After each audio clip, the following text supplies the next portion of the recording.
Okay, we know that in the first few months of this year, South Africa's lost several 100,000 jobs. When the ANC is suggesting they're going to create at least 300,000 jobs a year. Well, there are now about 800,000 behind the pale because they've lost about 500,000 jobs this year. And the latest casualty, and it is a tragedy, is no less than Tongaat Hulett, which is in KwaZulu-Natal, in the sugar fields area.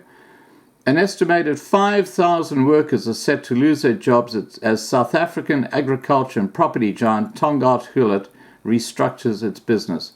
The beleaguered company would not confirm the actual number of retrenchments, but informed sources say that the workforce, totaling 30,000, would be cut by about 16% or 5,000 jobs. Now, this is all happening because of a thing called BBEE and BEE. It's a form of racism instituted in business and employment. It is absolutely disgusting. 25 years after the ANC took power, it's absolutely disgusting. The company is the largest employer of the lower North Coast and one of the largest in the province of KwaZulu-Natal. Recently appointed CEO Gavin Hudson initiated a comprehensive assessment of Tongaat's finances by accounting firm PricewaterhouseCoopers amid reports of financial anomalies, which saw the company's value drop to its lowest level in 2 decades. The share price has fallen from around 80 Rand last August to just 20 Rand this week. All right, now let me get back to this digital currency. And I'm only bringing up the Tongaat Hulett situation because you have to understand that everything in South Africa is contracting. The whole economy is contracting. The whole thing is going pear-shaped. And this is why we're getting more and more civil disobedience happening. People are starving. The police service is not doing its job. The ANC are just feeding from the trough and stealing from the coffers of all the different government organizations. It is a gangster state. It's not much different from what's going on in Venezuela, quite honestly, and it's going the same way. Okay, so getting back to the South African Reserve Bank.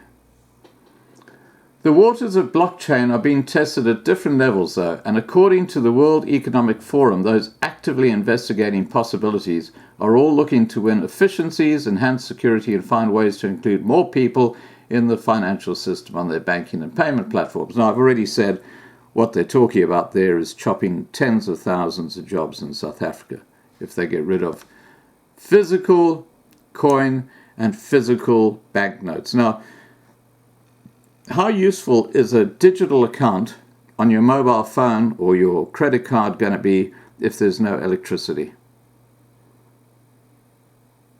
Doesn't take a genius to work that one out. You can't use it. This is where there's a logic gap, a complete logic gap going on in South Africa. But anyway, let's continue and listen to what they say.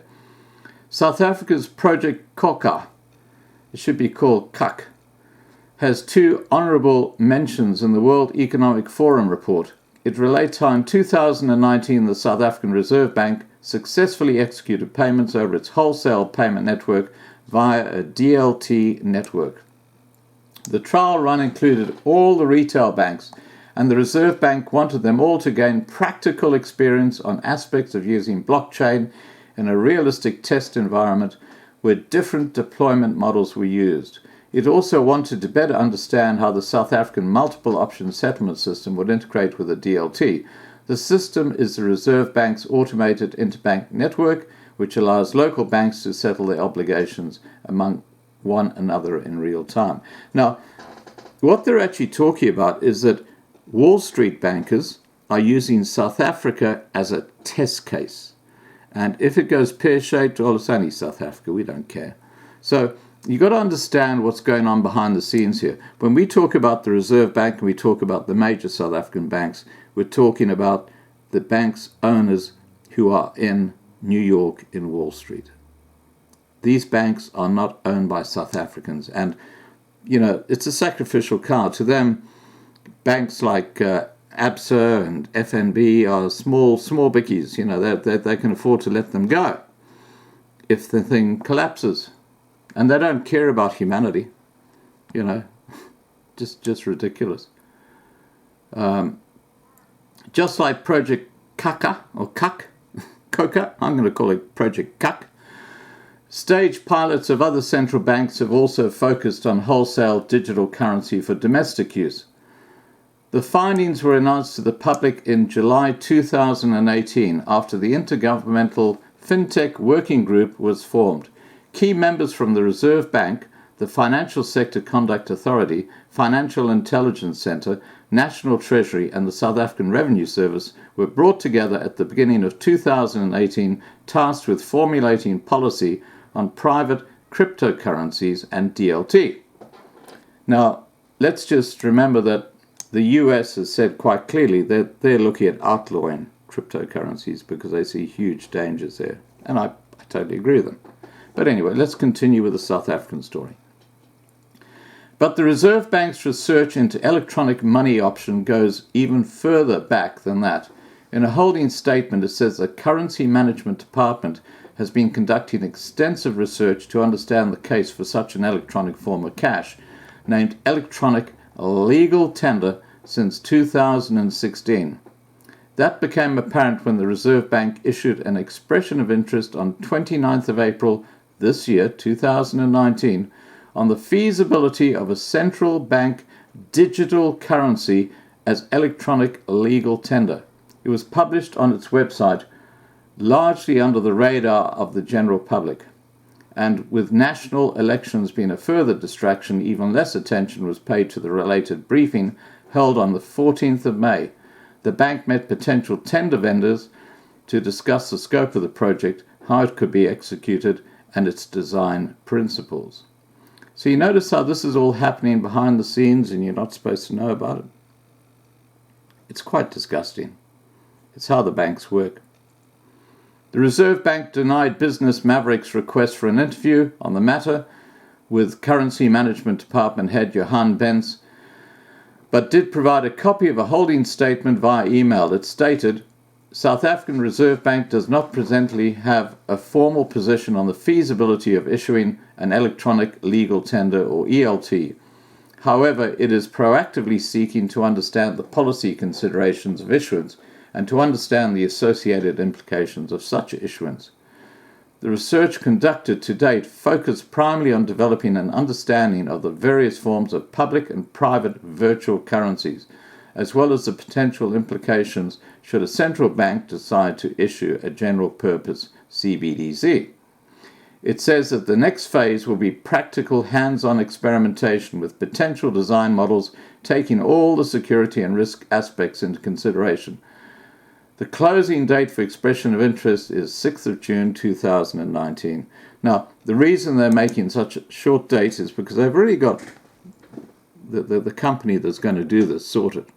So they're just, shortening the time frame. But the factor that they're completely overlooking here, and I've already said it, is electricity. Once Eskom collapses and there's no electricity in South Africa, this form of currency will be as useful as a fart in a thunderstorm. It will absolutely achieve nothing. You'll have to go back to barter. What they're trying to do, as I said before, is they're trying to save the cost of printing banknotes and of printing coin. So they're all on the cheap, they're all on the take. This is the disgusting truth of your South African ANC government. The experiment forms part of the Reserve Bank's attempt to modernize the national payment network and deepen financial inclusion. Both these currency shortcomings are adding cost pressures to its efforts in managing the current country's cash and its fortune. A study by Genesis and MasterCard found that cash had cost consumers in South Africa about 23 billion rand, or 0.52% of GDP, carried mostly by poorer communities. Cash is particularly prevalent amongst low-income earners who have lower access to digital channels and who live in communities where digital payments are not always accepted. You see how physical cash, the banknotes and the coins, has suddenly just slipped in on the side. This is the real agenda. They're trying to, they're just trying to cut the expense ledger so that they can just cream more profits for themselves. They don't give a damn about the fact that electricity in South Africa is something that is so unpredictable. The Reserve Bank believes that digital currency could enable innovation and access while still maintaining price and financial stability. It is important to understand that the Reserve Bank is not proposing private or decentralized cryptocurrency here, such as Bitcoin. It says it doesn't consider it a unit of measure or stable value at all. Well, quite honestly, the rand is not a stable currency at all. Once it goes to crap with Moody's, you watch that rand value just go. And it's ironic I say that because the Reserve Bank says it does not consider Bitcoin as a unit of measure or stable value at all, which is the basic requirement of money. As a matter of fact, the Reserve Bank doesn't even refer to the term cryptocurrency. It refers to the word cyber token. Cyber token! That's a noob! My God. Bridget King, director in the finance and banking practice at Cliff Decker Hofmeyr, says what is currently being considered is an electronic representation of the national currency to complement or operate alongside physical rand notes and coins. So they're going to have a two-sided system. They'll keep the physical banknotes and the physical coins there for a while, but over time they'll try and get those out of the system to save money, and you'll have to use this new digital currency. Extraordinary. You know, whoever suggested this is an absolute genius under these circumstances with Eskom. If an ELT was issued as legal tender in South Africa, all merchants in South Africa would be obliged to accept payments tendered by consumers in ELT, she says.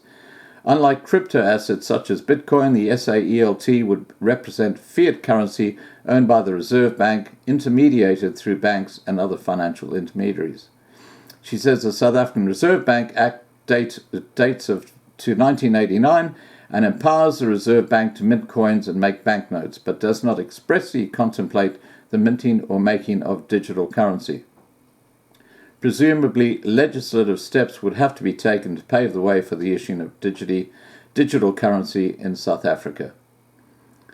Fazem Ishami, co-founder and CEO of VALR.com, says if the Reserve Bank decides to use cryptography to underpin a new form of the rand, it would be a third kind that would come into existence. We already have physical notes and coins, the first form, and digital rands, the second form, which is what you see on your banking application or app. The crypto will be number 3. Els Eshani, former head of the RMB's FinTech Hub, Foundry, and who now runs the largest blockchain-enabled digital wallet service in the country, said one of the major appeals of blockchain technology and the tokens that emerge from them is that they're the first public infrastructure that allows for the first digital peer-to-peer transfer of value. Just like the internet allows for free-flowing and near-instantaneous communications amongst any two individuals on the planet that have a connection, cryptocurrencies can be transferred between two individuals cheaply and quickly without any need for a costly intermediary. The middlemen of the current financial system are charging exorbitant rates, sometimes up to 20% on cross-border transactions, for example, Ashani says. Now, I have just one question to ask. Why has this been done in South Africa? You're talking about a sophisticated digital system that is not being even looked at by any other country in the world. And South Africa is hardly a leader when it comes to finance and when it comes to banking. It's known for the corruption and the crap that's going on in the country. You know, if it smells like a duck and it quacks like a duck and it walks like a duck, it's a duck. And clearly what's happening here is that Wall Street have decided that South Africa is going to be a test case. And if it all falls into a piece of shit, they're just going to walk away. It doesn't matter. How is that going to impact on the citizens of South Africa? Think about it. Eskom, you're depending on Eskom to go and actually get food and water and whatever. It is absolutely ludicrous what they're suggesting. Anyway, the article continues. There is still so much to clarify, and many jurisdictions are yet to put out an opinion on how to treat cryptocurrencies or digital currency in general, Ashani says. Local authorities, however, put forward a consultation paper on regulating crypto assets recently, which at this stage will require businesses operating in the space to register themselves with the authorities as a first step. Earl Loxton, founder and CEO of DCX Capital, custodian of South Africa's first digital currency index, says it is encouraging to see the Reserve Bank showing serious interest in blockchain, since platforms such as DCX are beholden to the Financial Sector Conduct Authority and the Reserve Bank to create a progressive regulatory framework to operate in. Now you can see that they're only talking to the people who are in the space, the people who want this to happen. They're not considering the other options that could happen. There's absolutely no reference here in this article anywhere to the issue with electricity and Eskom. You know, before you build the cart, you've got to have a horse. What they've done is they've built a cart which doesn't have a horse because Eskom is not reliable. So how are you going to drive this? It's absolutely crazy. Anyway, guys, look, please remember to subscribe to be kept informed. Ring the bell to get the updates and have a great day. Bye. There is a strange irony in all this, you know. The first indigenous currency ever used in South Africa was a token coin, which was first issued in 1874 by Strachan and Company in the East Griqualand, Umzimkulu area. And that preceded the Kruger coinage and all other coinage. And now you're going to have a cyber token, which is a digital token. Isn't that extraordinary? Anyway, that's just a little bit of interesting information related to this. Cheers, guys.